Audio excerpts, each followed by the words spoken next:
আপোনালোকে মই গৈছোঁ য'ত য'ত তাৰাপি হৈ আছে, তাৰাপি নামাজৰ পিছত মছজিদত গৈছোঁ, আপোনালোকৰ ভক্তপ্ৰাণ ৰাইজক মই লগ পাইছোঁ। আৰু মই আজি আপোনালোকক এই গৰৈমাৰী ব্লক কংগ্ৰেছৰ তৰফৰ পৰা মোৰ ফালৰ পৰা মই এটা দাবী কৰিছোঁ যে আপোনালোকে ৰমজান মাহত ৰোজা ধৰিছে, ইফতাৰলৈ আহিছে, এটা নফৰ নামাজ আমাৰ কাৰণে কৰিব, যাতে কংগ্ৰেছে এইবাৰ আমি চৰকাৰ গঠন কৰিব পাৰোঁ। আৰু মই সেইকাৰণে আপোনালোকক কৈছোঁ, যেতিয়া মই এইটো সমষ্টিত আপোনালোকৰ বিধায়কজনৰ লগত আহিছোঁ, মই একমাত্ৰ চিন্তা কৰা নাই যে আমি এইটো সমষ্টিৰ পৰা নিৰ্বাচনৰ প্ৰস্তুতি কেনেকৈ ল'ম।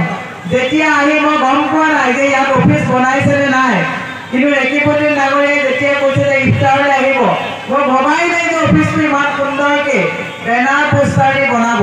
সেই ৰেকিপতি আহমেদ ডাঙৰীয়া সেই 3বাৰ তেওঁ জয়ী হৈছে।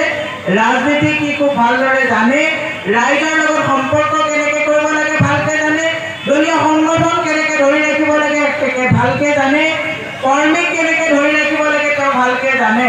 সেয়ে মই আজি গৰৈমাৰী ব্লক কংগ্ৰেছৰ অফিচত উপস্থিত হৈ আমাৰ মাননীয় অভিভাৱক স্বৰূপ বিধায়ক ডাঙৰীয়াক দায়িত্ব দিছোঁ যে কংগ্ৰেছৰ হাত শক্তিশালী কৰিবৰ কাৰণে এই সমষ্টিৰ লগতে ইয়াৰ আশে পাশে লাগি থকা বকুৰ চমৰীয়া এই গোটেই সমষ্টিত আপোনালোকে মিলিজুলি আমাক যাতে বিপুল ভোটত জয় কৰি কংগ্ৰেছৰ পতাকা উচ্চ কৰাত যাতে খাৰ্গেজী আৰু ৰাহুল গান্ধী ডাঙৰীয়াৰ হাত শক্তিশালী কৰি ভূপেন বৰা ডাঙৰীয়াৰ হাত শক্তিশালী যাতে আমাক এইবাৰ এই গুৱাহাটী লোকসভাৰ চিটটো জয়ী কৰাত যাতে আপোনালোকে সহায় কৰে, যাতে আল্লাহ তাআলাই আমাক এই সমষ্টিৰ পৰা বিপুল ভোটত যাতে জয়ী কৰি নিয়াত যাতে আমাক দোৱা কৰে, তাকে কামনা কৰি মোৰ বক্তব্য মই সামৰণি মাৰিছোঁ।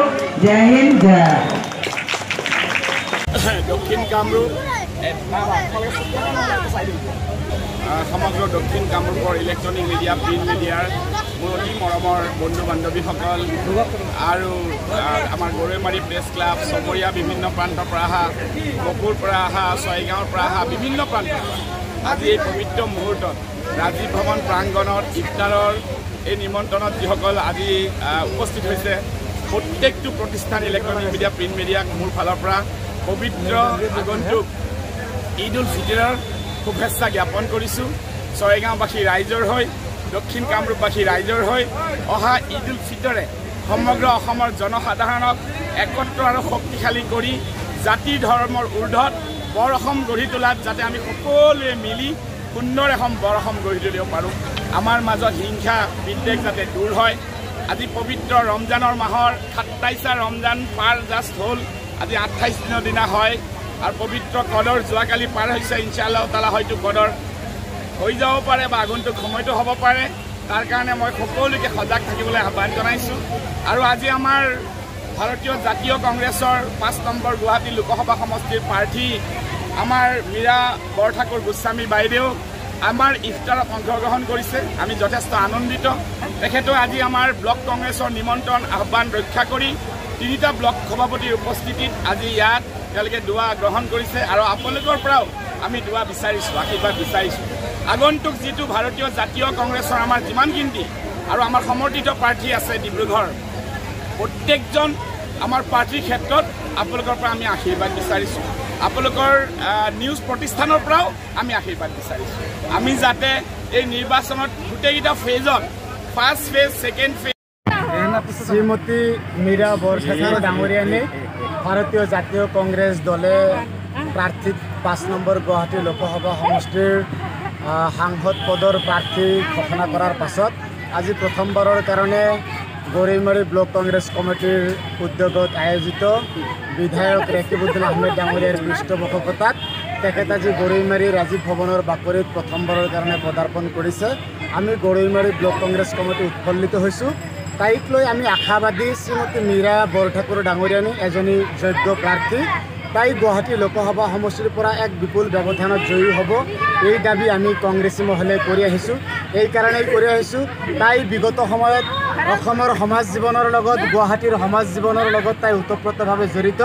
তাই এটা ৰাইজৰ লগত, ৰাইজৰ কাষত থাকি, ৰাইজৰ ওচৰৰ পৰা ৰাইজৰ সমস্যা সমাধান কৰাৰ এক মন মানসিকতা আছে। তাই নিৰ্বাচিত হ'লে দিল্লীত গৈ অসম তথা উত্তৰ পূৰ্বাঞ্চলৰ হৈ বিশেষভাৱে 5 নম্বৰ গুৱাহাটী লোকসভা সমষ্টিৰ অন্তৰ্গত বিভিন্ন ইস্যুসমূহক লোকসভাৰ মজিয়াত উত্থাপন কৰিবলৈ তাই সমৰ্থবান হ'ব। তাই আজি বিজেপি দলৰ নেতৃত্বত মূল্য বৃদ্ধিৰ পৰা আৰম্ভ কৰি আজি লাগতিয়াল সামগ্ৰীৰ যিমান মূল্য বৃদ্ধি হ'বলৈ ধৰিছে এইবিলাকৰ বিৰুদ্ধে তাই নিশ্চয়কৈ মাত মাতিব।